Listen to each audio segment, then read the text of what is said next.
Hey, gang, there are so many important issues to discuss in today's political, cultural, and economic climate, and I can't discuss them all here. In fact, YouTube and big tech won't let me talk about it all here.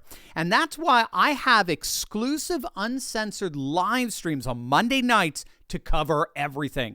On Monday nights, I share all my thoughts and answer your questions in an in-depth, casual format that prepares you for this upcoming election with the truth. Today, I want to show you a quick clip from a recent stream that I hope will help you think clearly about these important issues, as well as encourage you to join our movement. Join an upcoming exclusive live stream, and I'll answer your questions by clicking the link in the description below and joining our community of courageous patriots building a parallel economy. I look forward to seeing you over there. Well, he wants to know, he says the UN, the World Economic Forum, they all seem to be doubling down with their insanity, demanding we rewrite our constitution, adopt digital passports, stop eating meat, etc. And elections. Right. Whoa, it's getting dark in here. Whoa, the lights turned There you go. Motion. Okay, there we go. All right, good. So what would be the end result? Again, WEF is extremely limited now. There was a time when the WEF really had the world as its oyster, as it were. Am I not allowed to say it? As its bug?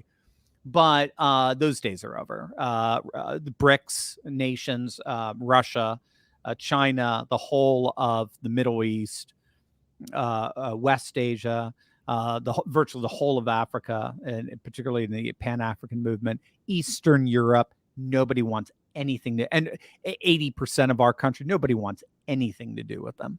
So they're very limited. And the New York Times has admitted that their world, the globalist world, from which the WEF arose, is dying. That world no longer provides any kind of plausible context for them to be able to implement their goals. So yes, they're getting the richest and the wealthiest of our group of Western elites, but in the end, the people are just not there. So you're seeing the massive blowback that just happened in the Netherlands with the voting of Geert Wilders, and what happened there is that the farmers that rose up against the deliberate attempt by the previous administration, the Mark Rutte administration, to basically gut their agricultural industry. Remember, Netherlands is number 2, if I recall, agricultural nation in the world.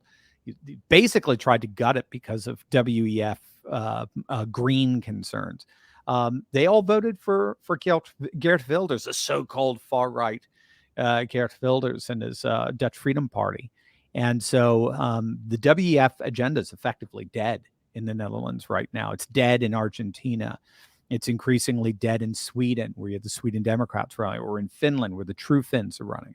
It's increasingly dead in places like in Italy, where Giorgia Meloni wants nothing to do with it. So it's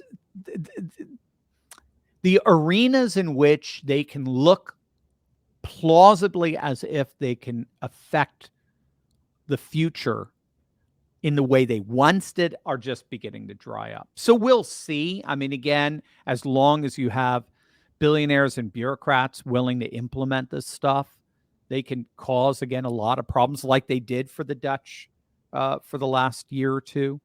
But in the end, I mean, Greta Thunberg is a laughingstock now. I mean, nobody takes Klaus Schwab seriously. The BRICS nations are laughing at him. The commodities-based economy of the parallel economy around the world is laughing at him. So there's not much, I don't think, at this point that they can do.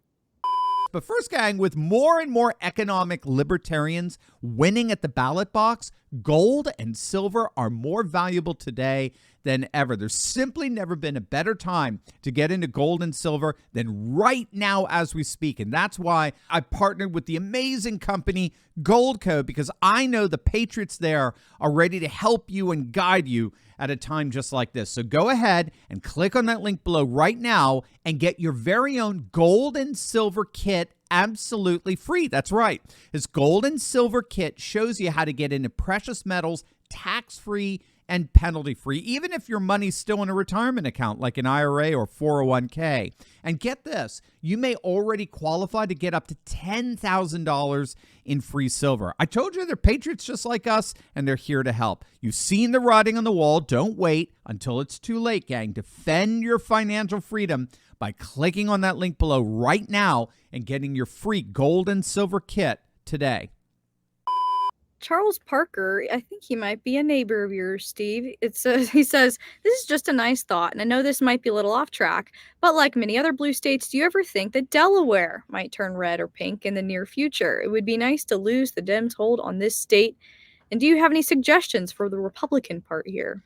Yeah. Well, the Republican Party in Delaware that I've interacted with, it's a bit of a mess, just like in California or in Jersey, or it's just it's been consigned to the minority for so long. Now I think it was 2 years ago where we were very close to actually flipping a seat. It was in my district, if I recall, here in Newark, flipping a seat that would have given us a one seat majority in the state house, and Democrats just poured tens of millions of dollars into that election and were able to win. But you'd think, how is it a victory when you're having to pour tens of millions of dollars to try to hold on to a blue state?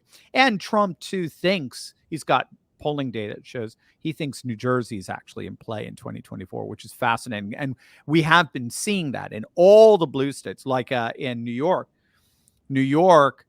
Trump is down by 10. And you would think, oh gosh, it's crazy. Well, no, because he lost New York last time by 23, 24 points, something like that. So we're seeing this massive double-digit swing towards Trump happening, even in the bluest of blue states. Yeah, with Delaware, it comes down to Newcastle County, or it really does in the end.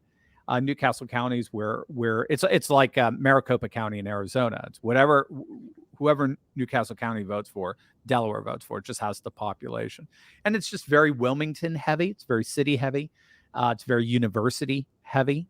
And it's about 27% black. And that's a hard deficit to overcome. So, because with Delaware, blacks vote overwhelmingly Democrat, we're talking 90%. It can happen if you see enough of the traditional Democrat constituencies begin to swing towards the nationalist populist paradigm. But that has yet to translate to Republicans. Right now, it is purely Trump. This is why DeSantis or Nikki Haley or none of them are getting the bump that they would need to be able to defeat Trump, because voters aren't necessarily going to the Republicans, disaffected voters. They're going to Trump. It's Trump or bust, as Rich Barris would put it. So the Republican Party has a lot of image building that's got to do. It's got to really show it's the party of the working man, the working class, both white and non-white working class. If they show that, they show they're America first, border security, economic security, cultural security, they're going to crush it. But with McConnell, McCarthy's gone. We got to get the Macs all gone, right? McConnell, McCarthy, and McDaniel. If we get all the Macs gone, we're going to be good. But I mean, they're more interested in Ukraine than they are in the working class. It's just that simple. And as long as they're more interested in sending weapons to Ukraine, no one in the working class is going to take the Republicans seriously. I hope you enjoyed that clip of my Monday night Insiders Club live stream. Join us live next week by clicking on the link in the description below and joining the coalition of patriots worldwide, building a parallel economy to return to our roots of faith, family, and freedom. Click below right now.